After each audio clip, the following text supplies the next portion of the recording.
আসসালামু আলাইকুম রহমতুল্লাহ। সুপ্রিয় দর্শকবৃন্দ, আমরা চলে আসলাম আপনাদের মাঝে খামারের গল্পে একটা গাভীকে প্রজনন করানোর জন্য। আপনারা দেখছেন আমাদের প্রজনন সহকর্মী আছে ডাক্তার সুজন মাহমুদ।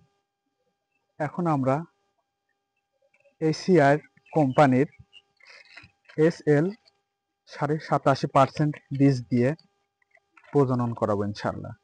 এই যে আমরা দেখলাম পানির কুসুম গরম পানির ভিতরে থ্রোয়িং করলাম, 45 সেকেন্ডের ভিতরে ইনশাল্লাহ এটাকে আবার উঠাই ফেলবো। আমাদের আনুমানিক 40-45 সেকেন্ড হয়ে গেছে, এখন আমরা উঠাই ফেলছি যে, এবং এটা সুন্দরভাবে টিস্যু দিয়ে পরিষ্কার করে মুছে নিতে হবে।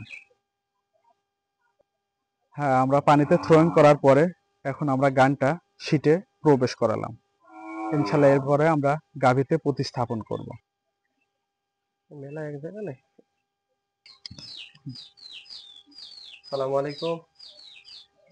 আমরা এখন একটা বকনাকে কৃত্রিম প্রজনন করার জন্য আসলাম। তারপরে পার্সিং অবস্থায় যে কাজগুলো করা হয় সেটা শুরু করলাম ইনশাআল্লাহ। সর্বপ্রথম বকনাকে ভিতর থেকে ময়লা ভালোভাবে পরিষ্কার করে নিতে হবে, রাইট। তারপরে সুন্দরভাবে জরায়ুটা ধরে ভিতরে মিউকাস থাকলে মিউকাসগুলো বের করে দিতে হবে। না, শুরু করো।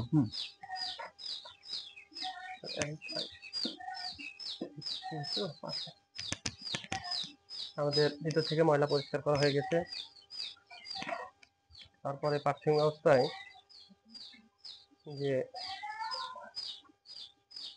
90 ডিগ্রি অ্যাঙ্গেলে আমরা গানকে ভিতরে প্রবেশ করাবো।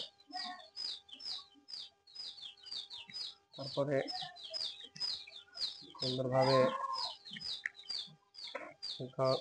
বকনা জড়ার ভিতরে আমরা গানটা দিয়ে সুন্দরভাবে আমাদের বকনাকে 3 দিন পার করে আমরা বীজতে এখন দিয়ে দিচ্ছি।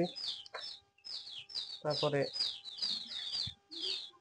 আমরা সবাইকে ধন্যবাদ। এরকম সুন্দর সুন্দর ভিডিও পেতে আমাদের পেজটি লাইক, কমেন্ট এবং সাবস্ক্রাইব করবেন।